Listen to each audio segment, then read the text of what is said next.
surprise. He is playing. He's also playing Sneak and Show. He's going to be on the right. This is Omnitel. But he has Omniscience in his deck. So Yeah. no So sneak attacks. Yeah, it's the Just Show and Tells. Yep, Burning Wish for Show and Tell. Looks like... Did we miss it? Wrong one. Ah. Okay. Oh, we have Chris Cornwell Shiel back from yesterday. He was the one playing the creatureless Grixis control deck. And yet again, he's playing the lol what in the creatures category. He looks like he's playing a artifact-based countertop Tezzeret deck with Thopter Sword as the kill con. Okay. He has an Astronaut's Altar to go infinite with Thopter Sword. Oh, 1 mana, geez. make a token, gain a life, sack the token for 2 mana. All right.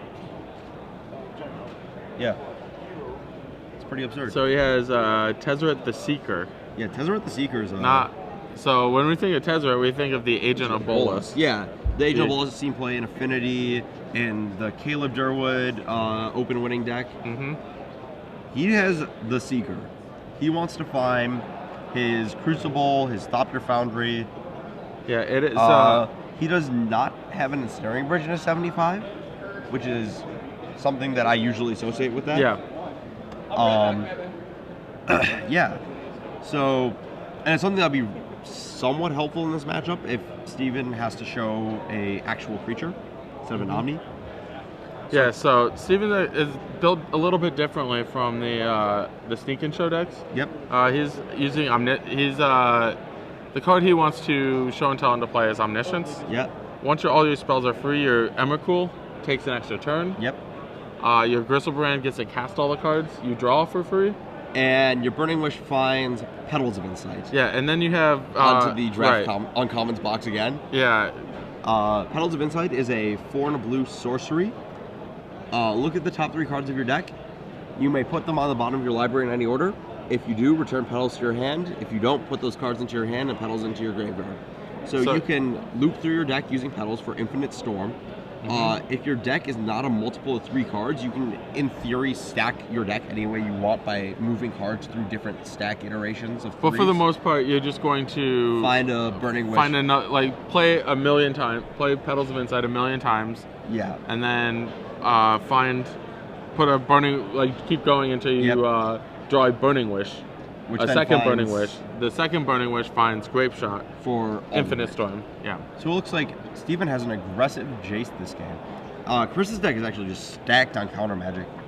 He has 3 counterbalance, and then he also has Force of Will, a counterspell, Spell Pierces in the main, another force on the board. So he's pretty well set up for this matchup. There we go. Force of Will getting cast on this Jace. An altered Force of Will. Removing Tezzeret the Seeker. Steven allows this to resolve. He is playing 4 Days as his backup permission. Yeah. Steven's deck.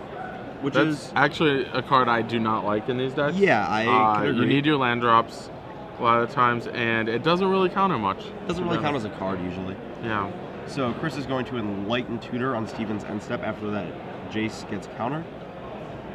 It looks like he's finding going to get Oblivion Ring to cut off Show and Tell, which is a huge beating against this version of Show and Tell because it cannot win with an Oblivion Ring on the stack.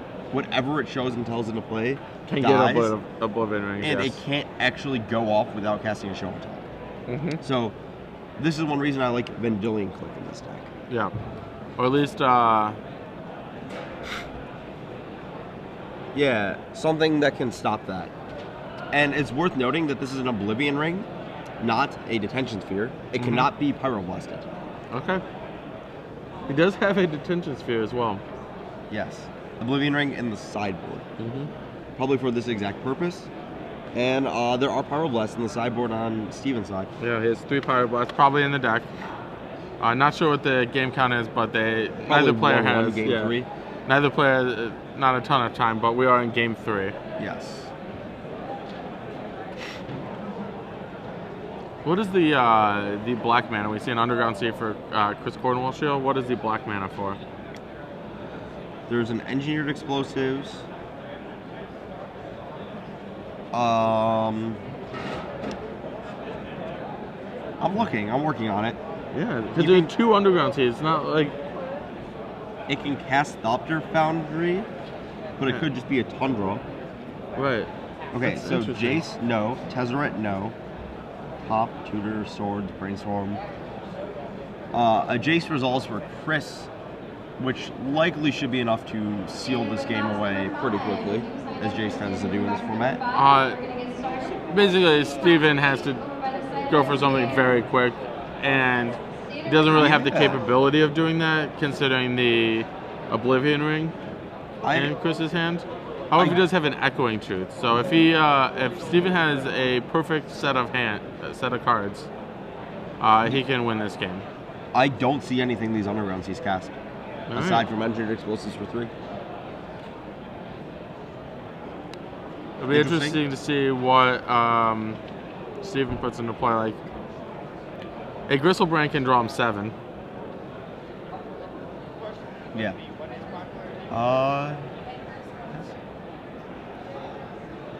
Let's see. Show and Tell on the stack.